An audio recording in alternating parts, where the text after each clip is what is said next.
Dans ce village africain, un garçon a osé défier les traditions de ses ancêtres. Et ce qu'il a découvert a changé sa vie pour toujours. Au cœur de la terre rouge d'Afrique, la vie suivait le rythme des tambours. Chaque geste, chaque parole respectait la tradition. Ici, les anciens décidaient de tout. Mais Kofi, un jeune garçon curieux, ne comprenait pas pourquoi toujours obéir. Pourquoi ne pas choisir seul son destin?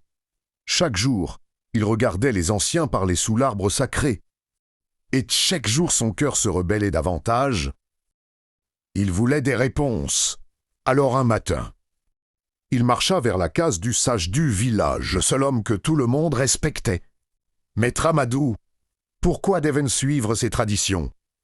Le vieil homme sourit, comme s'il attendait cette question depuis des années.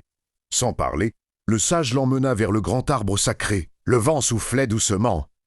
L'endroit semblait vivant. Maître Amadou dit, « Regarde cet arbre. Nos ancêtres sont ses racines. Sans elles, ils tombent comme nous. » Il posa une simple feuille dans la main de Kofi. Seule, elle meurt. Ensemble, elle vit. Cette nuit-là, Kofi resta longtemps près du feu. Il repensa à chaque mot. Pour la première fois, il comprenait. Les traditions n'étaient pas des chaînes.